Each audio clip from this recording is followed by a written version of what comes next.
It's like I say, you can learn everything about pottery, and you're going to be one of the foremost authorities on pottery, but until you get your hands and fingers in the clay, you don't know half of it until you actually do it.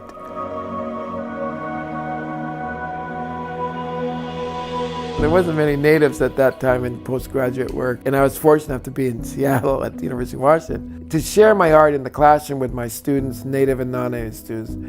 I can't believe that I was being paid to do this, because I want to work with those students regardless, whether that was inside the classroom or outside the classroom. I couldn't have a better position or job doing what I love to do. And after the classroom, I would work with students or mentor them, and I'd have them copy me, look at really good traditional work and copy, because that's how you learn. You're never going to be like me, you're going to be like yourself.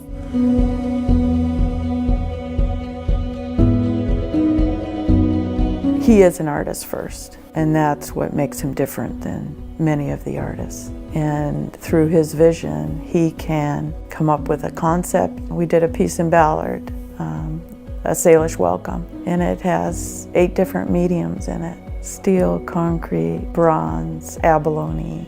There's no limit.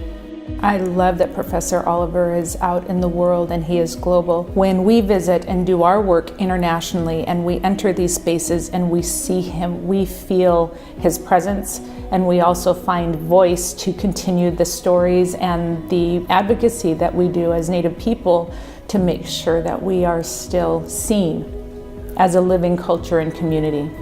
The piece at Children's Hospital is a very impressive one, and I know that he's renowned. And I think I'm most impressed about him is the work he does with students. He encourages other people to use their imagination to make what they consider aesthetically presentable to society, and I think that's really important. Many know Professor Oliver for his arts, but we know him best in OMAD for the many contributions that he has made to American Indians on campus and in the community. Many may know that nearly 45 years ago, Professor Oliver began the Ravens Feast. Ravens Feast recognizes graduating American Indian students. It's a way to honor them, but it's also a way to inspire those who are coming behind them to persist and to graduate. Well, Ravens Feast was born out of San Francisco State. Before I got there, the native students occupied Alcatraz, and in treaties with the government that surplus land could be allocated back to the tribe. So that was the idea, that if they occupied, the government would allow them to have Alcatraz. And I left and went to University of Washington. I go, you know what? I want to honor those students that sat on the rock, and I would do that by gifting a native graduate. I made a little silkscreen print and I gifted them this bear print. What Ravens Feast means to me, it's the reason why I came back, to be honest with you. In about 2004, I stepped out of school. I went to a Ravens Feast, and some of my friends were graduating, and I should have been graduating with them. It was my year. I was sitting there and I was like, man, I really love that piece. It was at that Ravens Feast that I saw Julian again, and I was like, what the heck are you doing?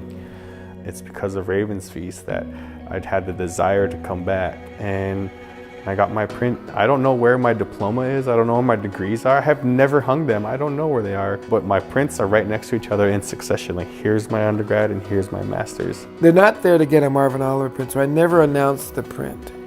We're here to honor your achievements with a dinner.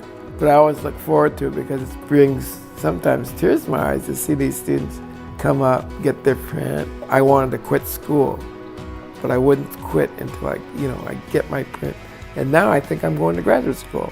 Things like that. It's exciting to see that students have these prints and they're hanging on the wall, and we understand that once they receive it, it'll go on the wall and they can hang it right now.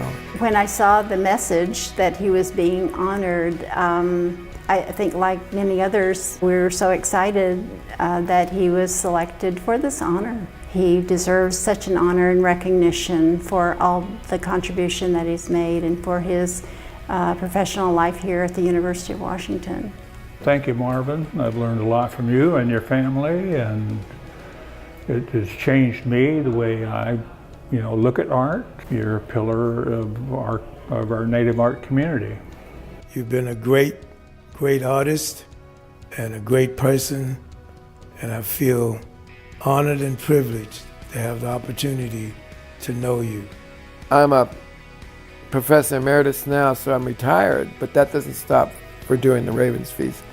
This is unconditionally something we'll do for, as long as I can print.